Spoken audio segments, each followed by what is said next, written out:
So earlier we have used and seen in how many ways, in how many variants we can use am. Now in the same manner we can use is. Earlier am with the first person we have used. అంటే I అనే పదంతోనే yam మనం ఉపయోగిస్తాం, ఇంకెక్కడా ఉపయోగించాం. I am యూతో ఉపయోగించాం, దేతో ఉపయోగించాం, హీతో ఉపయోగించాం. కాబట్టి మనకి వేరే వేరే క్రియలు ఉన్నాయి ఇక్కడ. ఈజ్ అన్నది హీ షీతో ఉపయోగిస్తాం, కానీ ప్రయోగం అదే same. He is a boy, she is a girl. Now let us write down.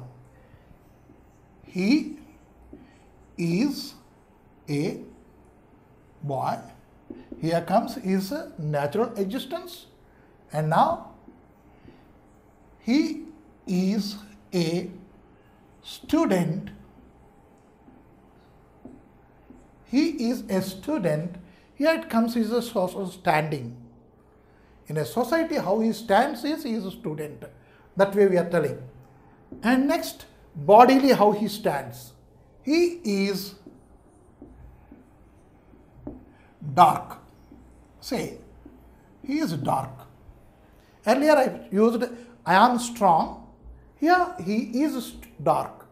This is word is talking about him in respect of this. అలాగే he is అనే పదం ఇతని గురించి మాట్లాడుతూ దీని ద్వారా చెప్తోంది. అంటే he is a student. అలాగే he is a boy అని ఇక్కడ మనకి క్లారిటీ ఈజ్ అన్నది 3 విధాలుగా మనకి ఇస్తోంది.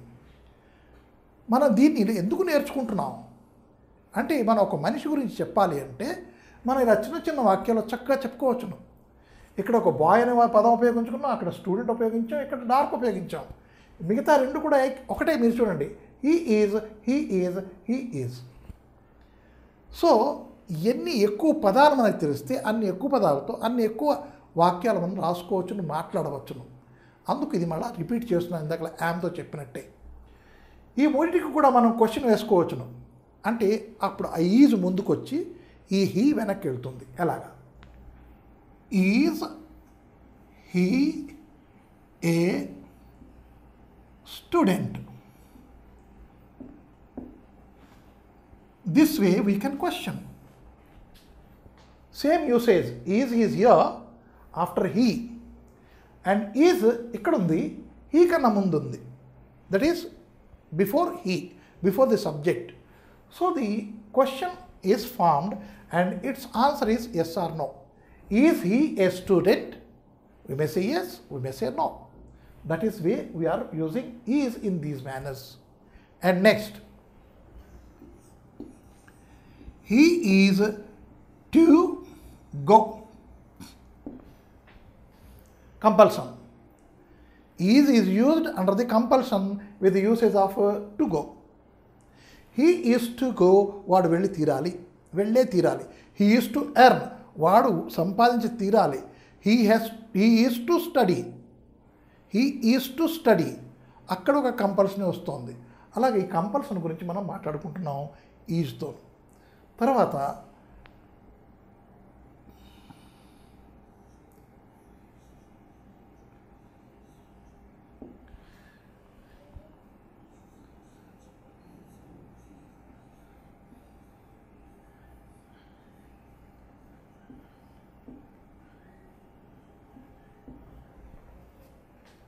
he is asked a question. ఈ క్వశ్చన్ అతను అడిగాడా? లేదు, అతను అడగబడ్డాడు. he is asked a question. he is asked to vacate. he is asked a question. So he is not asking here. అతను క్వశ్చన్ వేయట్లేదు, ప్రశ్న అతను వేయట్లేదు, అతనికి ప్రశ్న వేయబడింది. అలా చెప్పడానికి కూడా మనం ఈజ్ ఉపయోగించుకుంటున్నాం. కాబట్టి ఇది కర్మవాచ్య ప్రధానమైన వాక్యం. అలాగే మనం ఇక్కడ ఆర్ తీసుకున్నాం అనుకోండి. ఈ ఆర్ తీసుకుంటే మనకి ఇక్కడ సబ్జెక్ట్గా యు, వి, దే, వీటితో మనం చెప్పుకోవచ్చును. అంటే ఏంటి, ఇక్కడ కొంచెం ఇదే పదాన్ని ఉంచుకొని ఇక్కడ యు ఆర్ ఏ బాయ్. చూడండి, ఇక్కడ ఈ జాగాలో నేను యు పెట్టాను, ఈ జాగాలో ఆర్ పెట్టాను. You are a boy. You are a student. Same థింగే, కానీ ఇక్కడ ఆర్ వచ్చేసరికి హీ మారిపోయింది. ఎందుకంటే హీ ఆర్ అనలేము మనం, అనకూడదు, అనలేమని కాదు, అనకూడదు. కాబట్టి you are a boy, you are a student. Again here you are fat, you are stout. That way we are describing the boy with R and dark, or with R and stout, with R and fat. That way we can say, are you a student? ఇక్కడ is he a student ఉంది, దాన్ని మనం ఎలా మార్చుకోగలం? Are you a student అని చెప్పుకోవచ్చు మనం. అంటే జస్ట్ ఇమాజిన్ చేయండి, నేను ఇక్కడ రాయట్లేదు, so that we can imagine and we can learn more. కాబట్టి హీ ఈజ్ ఏ స్టూడెంట్ ఉంది ఇక్కడ, అదాన్ని మనం ఈజ్ హీ ఏ స్టూడెంట్ అని అడిగాము. అడిగిన తర్వాత దానికి మనం ఇక్కడ ఇమాజినేషన్ ఏంటి, ఈ ఆర్ను యూ పట్టుకొచ్చుకున్నాం. So are you a student అని మనం ఇమాజినేషన్లో ఒక క్వశ్చన్ వేసుకున్నాం. అంటే నువ్వు విద్యార్థివా అని అడిగాం. తర్వాత ఇక్కడ కూడాను you are to go, you are to write, there is no other go. మరి ఇంకేం పని లేదు, రాసి తీరాలి. ఆ రాసి తీరాలి అని ఎలా చెప్పుకోవాలి ఇంగ్లీష్లో అంటే, you are to write, you are to cook, you are to prepare, you are to manage. ఇవన్నీ చూడండి ఎలా వచ్చాయి. యూ ఆర్ టు మేనేజ్, నువ్వు మేనేజ్ చేసి తీరాలి, తప్పదు, చేసి తీరాలి. ఆ చేసి తీరాలి అనే కంపల్సన్ వచ్చినప్పుడు మనం ఆర్ ఉపయోగించాం. You are to manage, you are to earn, you are to feed, you are to drink, తాగి తీరాలి, రైట్. అలాగా మనం యూ ఆర్ టు పెట్టుకున్నాం. He is asked a question, దీన్ని మనం యూ పెట్టుకుని ఎట్లా చెప్పుకోవచ్చును? You are asked a question, you are asked to go out, you are asked to answer. Question చెప్పుకున్నాం కదా, అలాగే ఆన్సర్ కూడా చెప్పుకోవచ్చును. You are asked to answer, you are asked to give, you are asked to go, you are asked to give, you are asked to answer. Likewise we can put usage of are in these manners. In case of was, ఈ was ఎప్పుడు వస్తుంది? నిన్నటి కార్యక్రమాలు ఇవన్నీ, ఇవాళ కార్యక్రమాలు చెప్పుకున్నాం ఎంతవరకు ఉన్నాం. యామ్తోనూ ఈజ్తోనూ ఆర్తోనూ మనం ఇవాళ జరిగే కార్యక్రమాలు, ఇప్పుడు జరిగే కార్యక్రమాలు చెప్పుకున్నాం. తేడా అది. యామ్ ఈజ్ ఆర్ ఎప్పుడైతే ఉపయోగిస్తామో ఆ ఉపయోగంలోనూ మనకి ఇప్పుడు ఇవాళ చేసుకునే మాటలు, మనం అది మాట్లాడుకునే మాటలు కానీ చేసే పనులు కానీ మనం ఇవాళ చెప్పుకున్నవి, అప్పుడు మనం ఈజు యామ్ ఆర్తో చెప్పుకుంటాం. అది వజు వర్ వచ్చేసింది అనుకోండి, ఆ వజు వర్ వచ్చేసరికి అది నిన్నటివి కానీ, ఒక నెల్లాళ్ళ కిందటివి కానీ, లాస్ట్ ఇయర్వి కానీ, అంటే వచ్చిన పాస్ట్ టెన్స్లో జరిగినవి, గత కాలంలో జరిగినవి మనం చెప్పుకున్నప్పుడు ఈ వజు వర్ ఉపయోగించుకుంటాం. ఆ యూసేజ్ కూడా ఇలాగే ఉంటుంది. ఎలాగుండి చూడండి. ఇందాక చెప్పాను కదా, ఐ యామ్ ఏ మ్యాన్ అన్నాను, కానీ నేను ఒక 30 ఏళ్ల క్రితం, లేదు అంటే ఇంకొక ఒక 50 ఏళ్ల క్రితం తీసుకుంటే ఐ వాజ్ ఏ బాయ్, పుట్టుకతో వచ్చిందే. కానీ నేను పెద్దవాడిని అయిపోయాను కదా, మనిషిని అయిపోయాను కాబట్టి నేను I don't say I was a man, I was a boy. That is about 50 years ago, I was a boy. Likewise we say, I was. నేను ఇప్పుడు కానిది, ఇంతకుముందు అయి ఉన్నది, దాన్ని మనం ఐ వాజ్తో చెప్పుకుంటాం. I was a boy, right. Now I were అనే ప్రయోగం ఉందా లేదా అని ఒక చిన్న డౌట్ వస్తుంది. ఉన్నది. ఐ వర్ అనే ప్రయోగం ఉన్నది. ఎప్పుడు మనం కానీ ఒక కాల్పనిక జగత్తులోకి వెళ్తాం. అంటే ఏంటి కాల్పనిక జగత్తులో? నేను కవి అయి ఉంటే, నేను ప్రైమ్ మినిస్టర్ అయి ఉంటే, లేదు అంటే నేను ప్రెసిడెంట్ ఆఫ్ ఇండియా అయి ఉంటే, నేనే కానీ సచిన్ తెందుల్కర్ అయి ఉంటే, ఇవన్నీ కూడా కాల్పనిక జగత్తులో ఉంటాయి. ఎవరైనా ఆ కాల్పనిక జగత్తులోకి వెళ్ళినప్పుడు ఐ వర్ అని ఉపయోగించాలి. ఇఫ్ ఐ వర్ సచిన్ తెందుల్కర్. చూడండి, ఐ వాజ్ అన్నది ఎప్పుడు? నేను ఇప్పుడు ప్రస్తుతంలో ఉన్నదే, ప్రస్తుతం అంటే అది జరిగిపోయి మీదకి వచ్చేసాను, నా జీవితంలో జరిగిన దాని గురించి చెప్పుకున్నప్పుడు ఐ వాజ్ అని చెప్పాను. ఐ వర్ ఎప్పుడు చెప్పాను? ఐ వర్ అన్నది ఎప్పుడు కూడాను నా కాల్పనిక జగత్తు, అంటే అది నిజం కాదు, నిజం ప్రపంచంలో కాదు, నేనే పక్షిని అయి ఉంటే అని ఒక కవి రాస్తాడు. If I were a bird అంటాడు. If I were a bird అన్నది ఏంటి? ఒక కాల్పనిక జగత్తు, ఒక ఇచ్ఛ. ఆ ఇచ్ఛను ప్రకటన చేసినప్పుడు వర్ అని ఉపయోగిస్తారు. ఐ వర్, ఇఫ్ ఐ వర్ అని అక్కడ ఉపయోగం ఉన్నది, మనకి ఎక్కడ ఉపయోగించకూడదు. ఇఫ్ ఐ వర్, ఇఫ్ క్లాస్తోనే వచ్చినటువంటి కాల్పనిక జగత్తులో ఉన్నటువంటి ఇచ్ఛని మనం ప్రస్తుతీకరించినప్పుడు వర్ ఉపయోగిస్తాం, కానీ మిగతా జాగాలో ఎప్పుడు కూడాను వర్ ఉపయోగించము. So I was a boy, నా పరిస్థితులను ఆ బాయ్ పొజిషన్ నుంచి వచ్చేసాను కాబట్టి ఐ వాజ్ ఏ బాయ్ అని చెప్పుకున్నాను. I was a student of class 10th. Yeah, everybody was a student of class 10th. అది లేకపోతే మీదకి వెళ్ళలేరు. So I was a student. Am I now? No, I am now something else. But పూర్వకాలంలో I was, నేను అప్పుడు అయి ఉన్నాను అని చెప్పుకున్నప్పుడు I was. I was very weak you see అన్నాం. I was very weak you see అంటే ఆ మాటలో కూడా వీక్నెస్ పట్టుకొచ్చాం. అంటే అప్పుడు ఎంత వీక్గా ఉండేవాడంటే అని చెప్పినప్పుడు ఐ వాజ్ సో వీక్ అని చెప్పుకున్నాం. అప్పుడు I'm strong now, but earlier I was weak. అది కూడా మనం చెప్పుకున్నాం. అంటే ఆ పరిస్థితుల్లో అప్పుడు ఎలా ఉన్నాం దాన్ని కూడా మనం చెప్పుకున్నాం. తర్వాత ఇంకా చెప్పుకున్నప్పుడు I was the authority, you know, very proudly I'm telling, I was the authority. నేను ఏ మాట అంటే ఆ మాట నడిచేది ఇంట్లో, right? I was the authority అని చెప్పుకున్నాం. అది కూడా గొప్పగా చెప్పుకున్నాం. తర్వాత ఇంకా మీదకి వచ్చినప్పుడు I was to do, there is no other go. ఈ పని ఎందుకు చేసేసావయ్యా అంటే I was to do sir, నేను చేసి ఉండాల్సింది చేసేసాను అంతే. I do not know. అది ఎలా చెప్పుకుంటాం? ఐ యామ్ టు డూ కాదు, నేను చేసే పనిని, చేయవలసిన పనిని, ముందు చేయవలసిన పనిని ఐ యామ్ టు డూ అని చెప్పుకున్నాను, కానీ చేసేసాను. ఆ చేసేసిన దాన్ని అడిగాడు. అడిగినప్పుడు మనం ఏం చెప్పుకుంటున్నాం? ఐ వాజ్ టు డూ, నేను చెయ్యవలసి వచ్చింది. Under compulsion I have done. అంటే అక్కడ కూడా కంపల్షన్లో వాజ్తో, టూతో ఆ ఇది ఉపయోగించుకున్నాం. Was to go, was to do, was to earn. That way we are using. And next I was teaching. No I'm not teaching, I was teaching. Or I was managing. I was managing the whole company.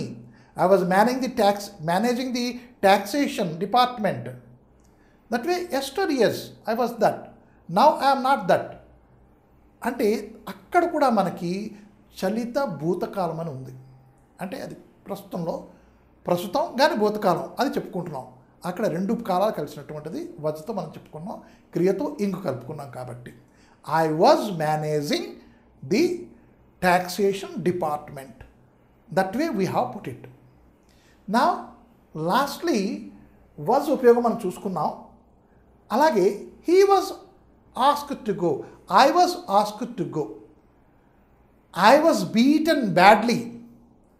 నన్ను ఎవడో కొట్టేశాడు, చాలా చిత్తగ్గా కొట్టేశాడు. దాన్ని ఏం చెప్పుకున్నాం మనం? I was beaten badly. అంటే గుండగా ఉతికితేనే మనం చెప్పుకుంటామా? అదే కాదు. క్రికెట్లో కూడాను just I was a bowler but I was beaten very badly. అంటే వాడు నన్ను కొట్టలేదు, నేను వేసిన ప్రతి బాల్ని వాడు కొట్టాడు. అక్కడ కూడా ఆ కాంటెస్ట్లో కూడా మనం చెప్పుకుంటాం ఏంటి? I was beaten badly. దాంట్లో నేను కొట్టేవాడిని కానీ కాదు, నన్ను ఎవడో కొట్టాడు, నా బాల్ని ఎవడో కొట్టాడు, లేదంటే నా థాట్స్ని ఎవడో కొట్టాడు. అవన్నీ కూడా మనం అలాగే ఎక్స్ప్రెస్ చేసుకుంటాం. Was beaten, I was beaten. దాంట్లో అంటే ఐతో కూడా వజ్ మనం వాడాము. అలాగే హీ, షీ, ఇట్తో కూడా మనం వజ్ వాడుకుంటాము. ఎలాగా? ఇక్కడ he was a boy, now he is not a boy. Earlier he was a boy, now he is not a boy. In such a case we use he was a boy. వాడు కుర్రాడు అయి ఉండేవాడు అని మనం చెప్పుకున్నప్పుడు he was a bye.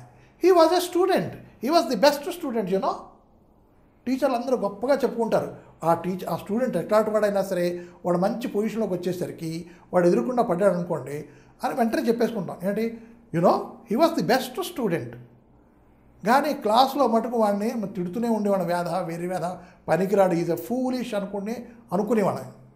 కానీ ఎదుర్కొంటాడు, మంచి కార్లో ఫస్ట్ క్లాస్గా వచ్చి ఆపాడు, సార్ గుడ్ మార్నింగ్ సార్ అని అయితే కాళ్ళు ముట్టుకున్నాడు. అదిసరికి అప్పుడు వాడు పెద్ద స్టూడెంట్ అయిపోతాడు. He was a best student అంటాం, he was the best student అనేస్తాం, he was one of the best student అనేస్తాం.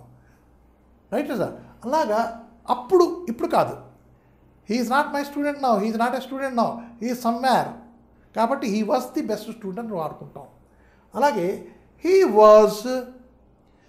Was dark.